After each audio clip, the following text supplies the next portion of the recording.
Good morning. My name is Steve Russell, and I am with the Pine Island Oral History Project.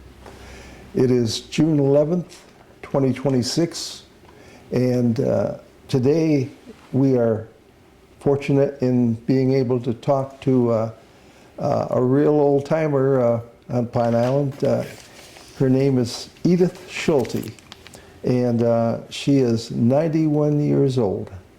She started coming here with her parents back in 1954, and they lived up in Chicago at the time, and they enjoyed coming down here. And then after she introduces herself and tells us a little about her early life here and in Matlacha also, she is going to tell us an amazing story, a very compelling story of what one woman, with help, can accomplish with dedication and perseverance. So with that, Edith, why don't you start telling us about yourself? Well, I have to say, when I first came down to this area, and we were coming down Burnt Store Road, it was like coming into a whole new world. It was so pure. I mean, the trees and nature, and I came from Chicago, which is a cement jungle. And then coming through Matlacha, it was just so beautiful. Matlacha itself at that time had a wooden bridge, and which I found strange, because I'd never seen a wooden bridge. I was 19 years old at the time. I'd never seen a wooden bridge before in my life, and I thought, is this safe? You know. And then as we got further on, we just kept traveling on dirt roads, and we were on our way to Bokeelia. Never been there before. A friend of ours had suggested we come down. That he was a fisherman who used to come down here in the winter months. He had a bait store up in Chicago, and in the summertime, and then in the wintertime he would come down here. And he said, you ought to come down sometime, you'd really like it. Well, he wasn't far off. We fell in love with the island, which is not hard to do. We found the little cabins at the end of the road down in Bokeelia. They were, I think the owner, her name was Mary Brown. And one of those cabins, which was the original cabin that we stayed in, was just destroyed by iron. It was the last cabin left after all those years. And now that's gone. But anyhow, we got down through all the dirt roads and got down to the end of Bokeelia, and it was just so beautiful, the waterfront. And of course Captain Cons wasn't there at the time, but it sure was pretty. I really want to back up just a bit and give you a little info on Burnt Store Road. I don't know if you're aware of, or how many people are aware of the fact how Burnt Store Road got its name. It was nothing but a dirt road. And whenever anybody wanted to use that road, they would always say, take the road where the burnt store is.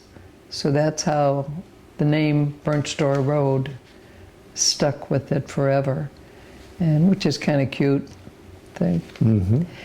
And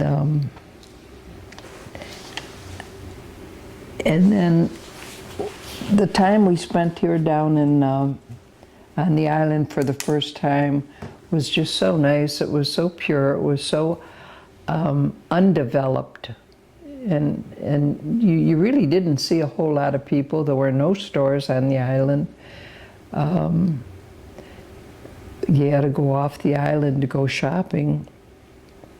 But that was nice coming from Chicago.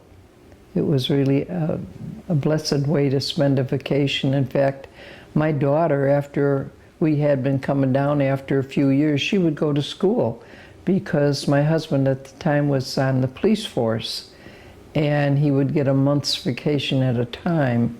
So for her to spend a whole month playing on the beachfront down by Bokeelia got to be boring for her. So we enrolled her in school for the month, and she really enjoyed that and made friends, and it was good for her.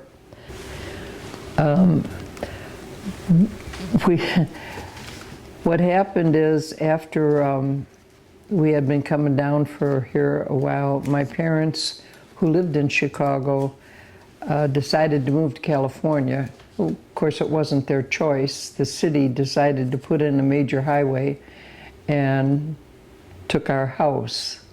And you don't stand a chance to say, don't take my house. You know, it's theirs. They were going to put in a road and your house was going to go. So they decided to move to California, which cut back on all our visits to Florida. And then our trips ended up being visiting my parents in California as opposed to Florida. And although my children, as time went on, as they grew up, they still came down to Pine Island. They would come down here on vacation and come down here with their friends. Eventually, my daughter ended up buying a condo down here at Blue Crab Key. And in 1984, she was coming down here and she says, why don't you come down and see the condo? I had been working and traveling a lot with my job, so I took the time to come down and visit the condos at Blue Crab and my daughter, and it was beautiful. I ended up buying a condo myself, putting the money down. It wasn't going to be ready or finished completed until 1996, which worked out just fine because that's when I planned on retiring. So my daughter was really happy with that. Now Mom's got her condo all set up.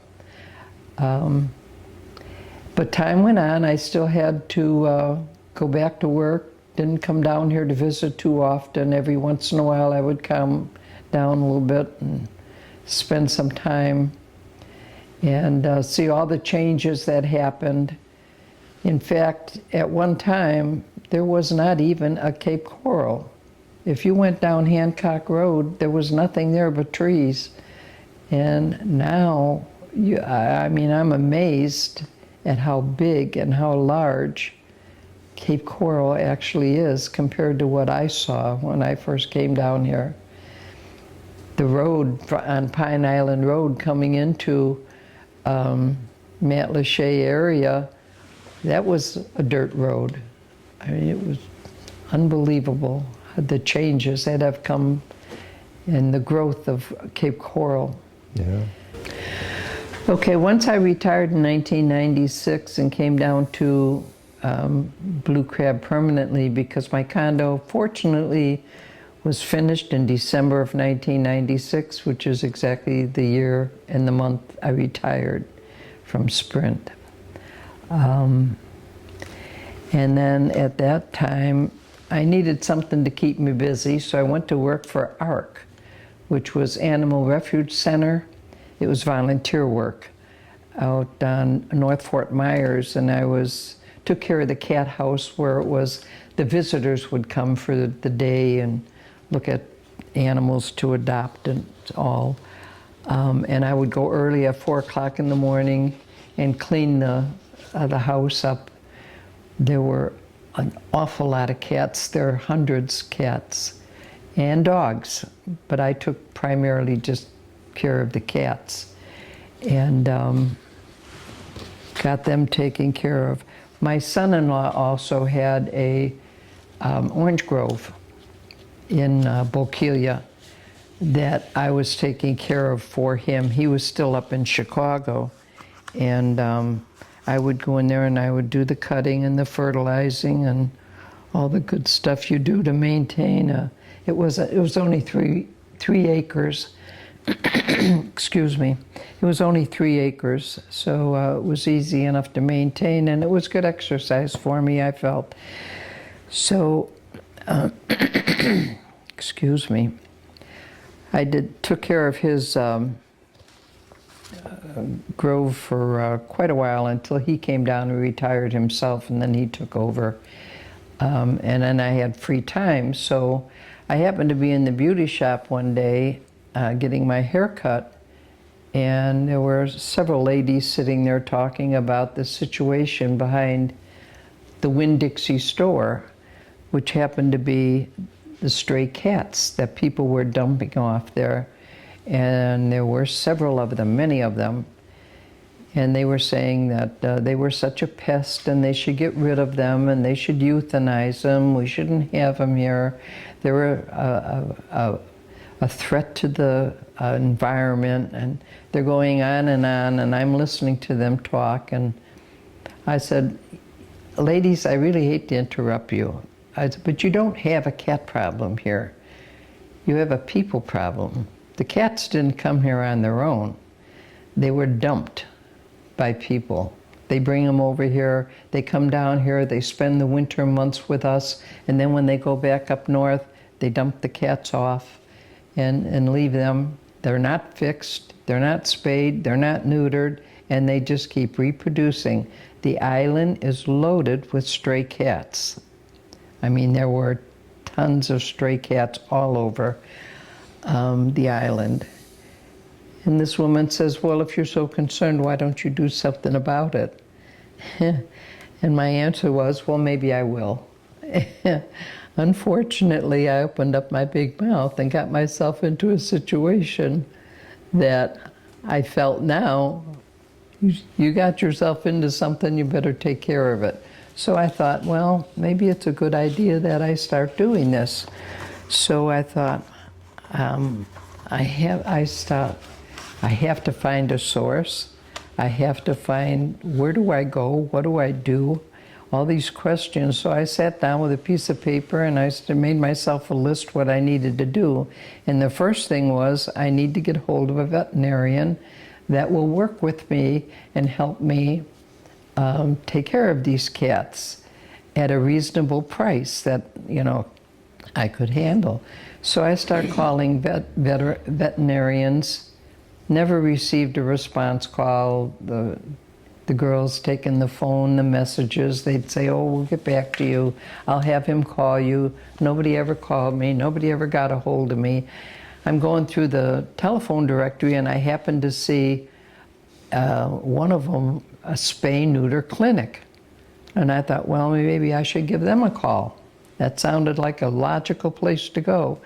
So I did, I gave it a call, and the girl said, oh yeah, we do that. We do spay-neuter. Yeah, we take in strays. Why don't you come in and talk to Teresa, who is the founder of this establishment? This is her business. And I said, and they said, come in and talk to her.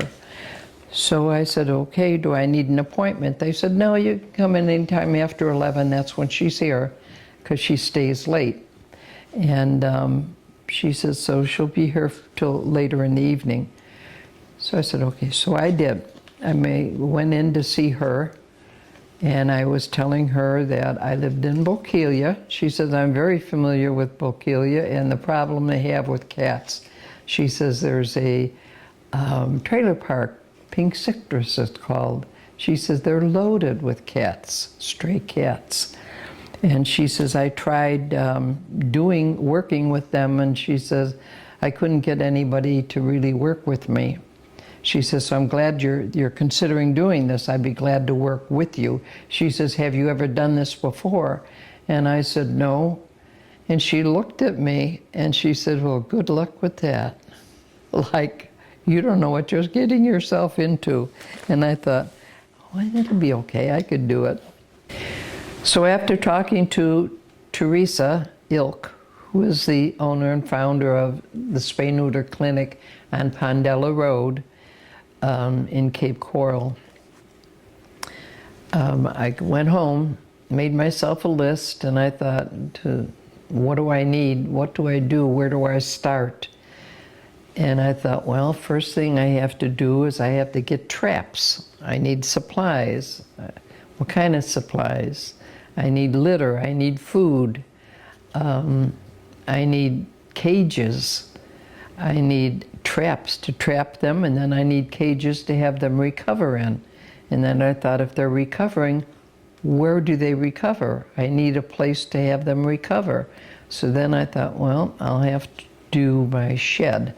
So I emptied out my shed and I put shelving in so I could put cages up on the shelves and have them, after they had been spayed or neutered, I could bring them home, and they would have to spend a day or two depending upon how the surgery went for them. And then I could release them back into behind Winn-Dixie, because that's where the boys that worked at Winn-Dixie would feed the stray cats. They were taking care of them there. It was like a colony that they had. And that went on for, that's where they were going to go afterwards, was back to Winn-Dixie. So I thought, okay, I get my list of all the things I need, and then when they're recovering, I also need supplies for the recovery process. They're going to need to have litter boxes, they're going to have food, they're going to have water. And so I had to get cages that were big enough that I could put a litter pan in. Not a huge pan, but a small litter pan, and because it would only be for a day or two. And then food to hang on the side of the cages. And then I thought, okay, now I'm set with the food. I have a place for them. Now I have to go out and catch the cats. And then after I had to get my traps for them. So I ended up getting my traps, and then I thought, okay, now I'm ready. So I started at 4 o'clock in the morning, going back to Winn-Dixie with the traps, because that's when cats are out moving about looking for food. All right, so now I'm at a situation where I have to get the traps for the cats that I go out and trap at 4 o'clock in the morning, which is when cats are out and about moving, looking for food. They're early risers, more so than a dog. I have cats of my own at home, and they're always up at 3, 4 o'clock in the morning now. So anyhow, I got the traps that I could set, and I would go to Winn-Dixie. I would put the food in the trap, and then I'd go sit in my car, and I'd wait to hear this snap. And then I would hear this snap, and I know that there was a cat in there. So then I'd go and I'd get the cat, put him in the car. If I only had one trap with me that day, then I only trapped one cat. Sometimes I would bring 2 or 3 traps with, and I'd set up 2 or 3 different traps and bring in more cats. So this began my association with Teresa at Spay Neuter Clinic, which worked out to be a wonderful working situation. She was very good and very generous to me. There were times that she even shared her grants that she received to help me along, because my problem was, where does the money come from? I mean, I can't support all this, buying all the food, paying for the spay-neuter, and the spay-neuter that the cats got. They also received a free rabies shot, but then they needed other shots. They needed testing to see if they had leukemia or if they had distemper. If they had leukemia, they had to be put down. If they had AIDS, which is not the human type of AIDS. This is an immune deficiency in a cat. And they can live with this, but they cannot be outside because their immune system is so low that they're susceptible to all kinds of illnesses. So cats that have AIDS need to be strictly indoor cats. And so now I'm in a situation where, okay, I got my program going, everything's going fine, and then all of a sudden, when I'm going at 4 o'clock in the morning, I'm noticing that there's less and less cats. And I'm thinking, what's happening? What's going on here? Where are all these cats going? And then I thought, maybe someone else is feeding them. So I sat in my car one morning, I set the traps out and I'm sitting in my car and all of a sudden I see a coyote. And I thought, uh-oh, that's it. That's what's happening. The coyotes found out that there was a feeding ground there and they were living off the stray cats. So I thought, I almost broke into a cry with that because I thought, what am I going to do now? Where do I go with this? What am I going to do? So I went home and I started thinking, well, this is an agricultural island. If it's an agricultural island, we have a lot of rats. And if we have a lot of rats, maybe the fruit farms can use them for rat control. Get cats in there. A family of cats, get a mother and her kittens and turn them loose in the farm. And they'll take care of the rat problem for them. So that's what I started to do. And I would go around and go and talk to them. And they were very receptive to it. And I just tell them there was one mandate: you have to feed them. You can't think that they're going to live off of rats, because they're not. They don't eat rats, they kill them. It's a game with them. They chase them, but they don't eat them. And unless they're starving, then they might. But other than that, this is not a food source for them. They still need to be fed. And I said, and if you want to keep them on your property, you're going to have to feed them. Otherwise, they're going to leave and go out looking for food somewhere else. Maybe they'll live off of birds. I don't know. But, you can't keep them if you don't feed them properly.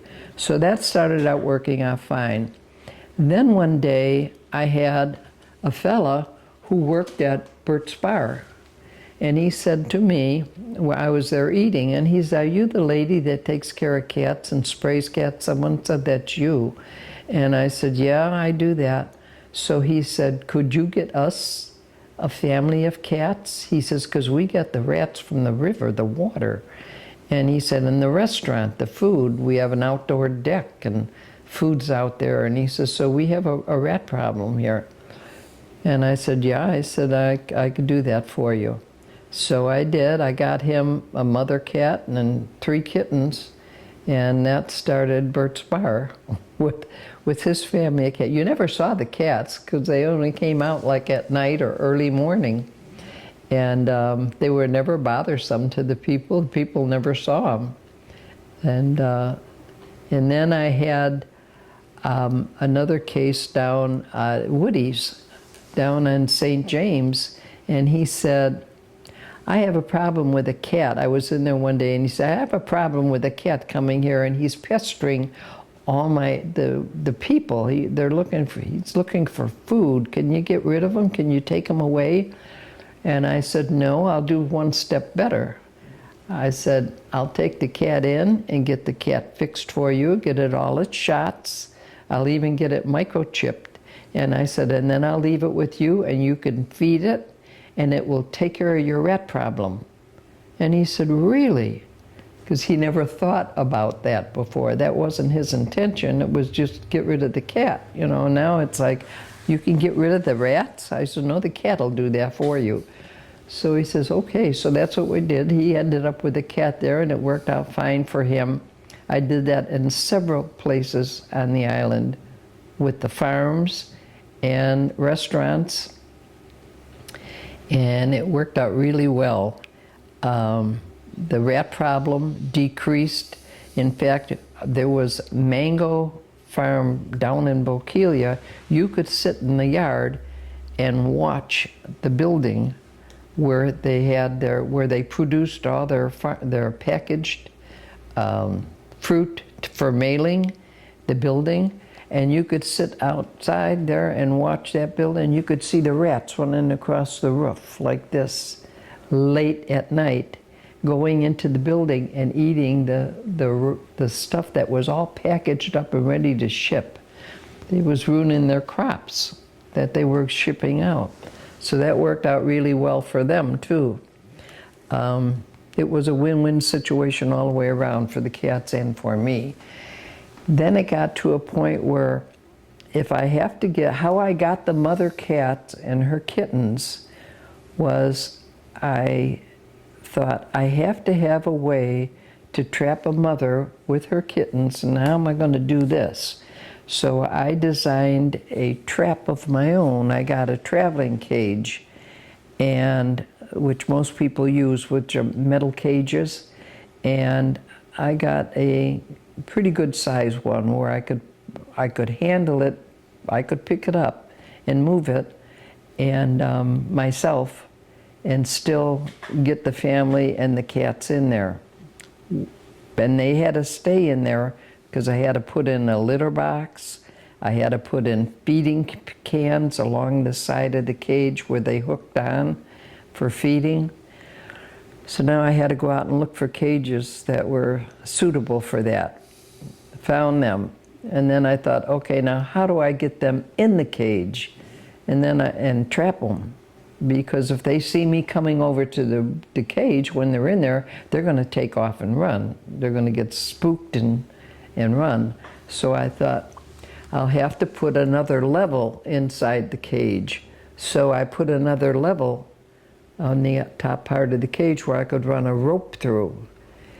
And I would tie it on the door on the outside, and then I would run it through the cage and stand out of vision where the cats could not see me, and I would wait and watch the cage and wait till they all got in there and they were all eating, and then I would pull the rope and hold it tight and walk up to the cage holding that rope tight, and then I would put a bungee cord on the door to keep the door closed. And then that was my major accomplishment of how to trap a family of cats for the rats situation. So it worked out really, really well.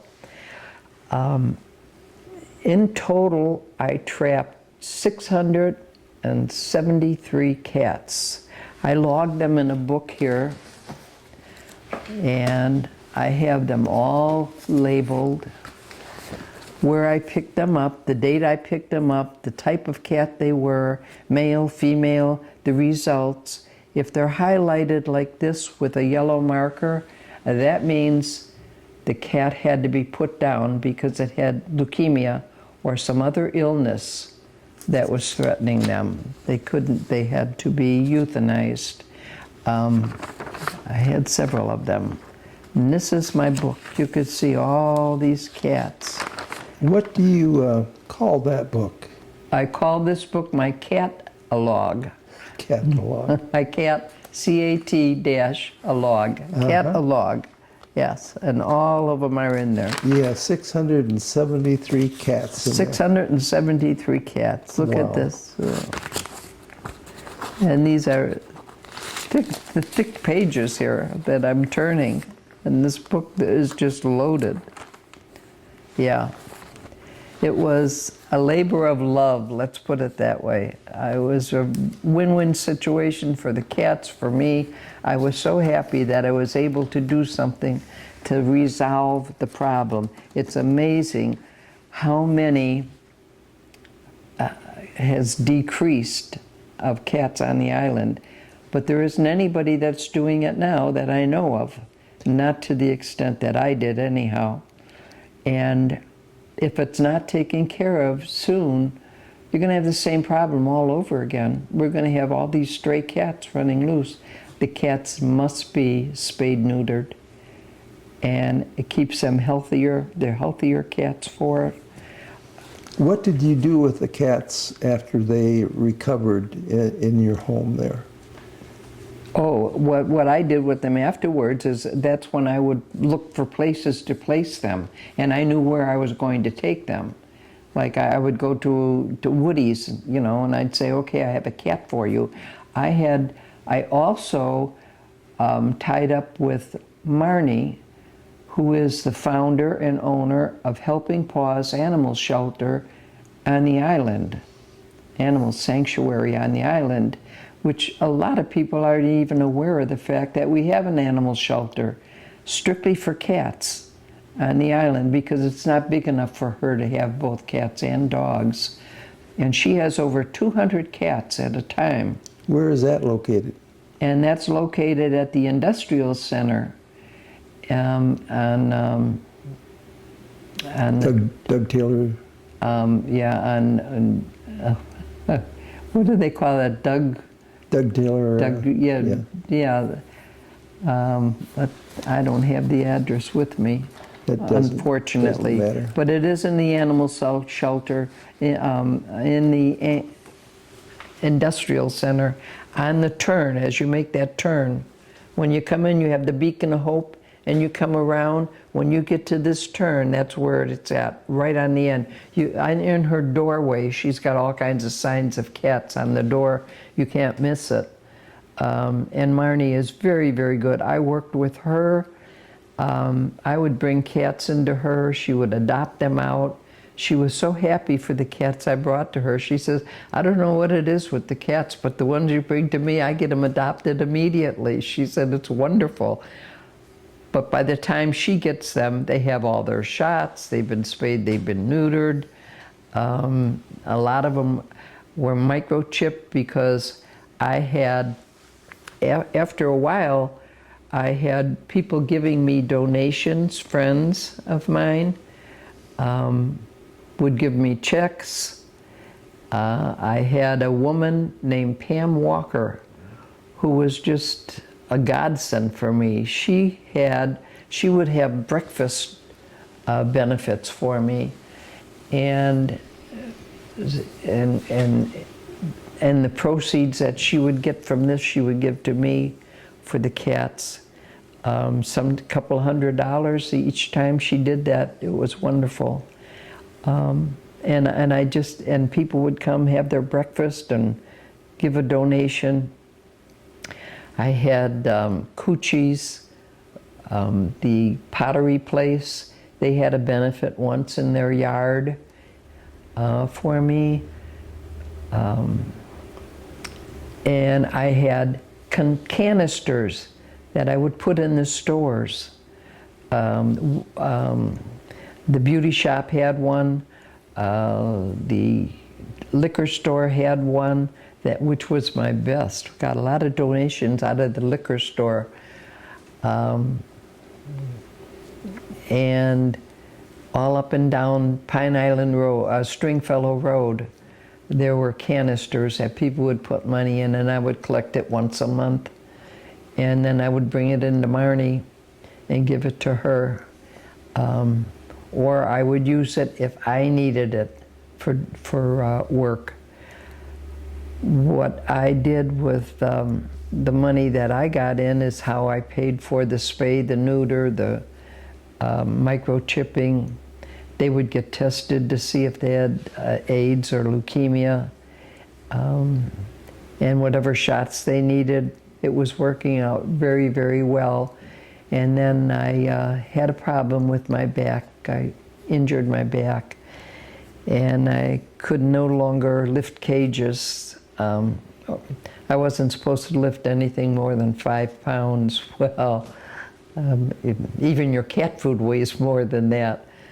But my daughter helped me for a while. I thought, oh, I could do this, and it didn't work out well. So I had to give it up, which was really heartbreaking to me because it was a labor of my love.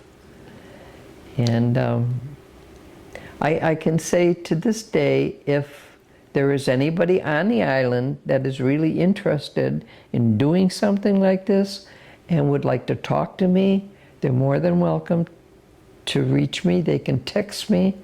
I'll leave my phone number, and you can text me and say, you know, can I talk to you? Can we get together? And I can give them some information. I can help them out with whatever problems I had so that they won't have to be faced with that problem, and kind of help them out to get started, because I think it's really something that would be necessary. We have a lot of organizations on the island, like the Garden Club and the Hookers and Knights of Columbus, and none of them donate to Marnie, to the animal shelter. They did at one time when I would go around and kind of knock on their doors for it, and they'd give minimal compared to what they would give to other organizations. Could never understand that. Excuse me. And Marnie could really use help, and they're just not supporting her in any way. I had mentioned earlier about the spay-neuter clinic on Pondella Road. I just want to make it noted to you that the business has been sold and is no longer in existence, so you would have to find another spay-neuter clinic. And if you want more information from me, leave a comment below and I will get back to you. Thank you so much for your time, and good luck. Thank you very much. Thank you very much. It was a marvelous story, and we so appreciate your time, and we appreciate all your efforts on the CAT project. It was an amazing accomplishment. Thank you so much.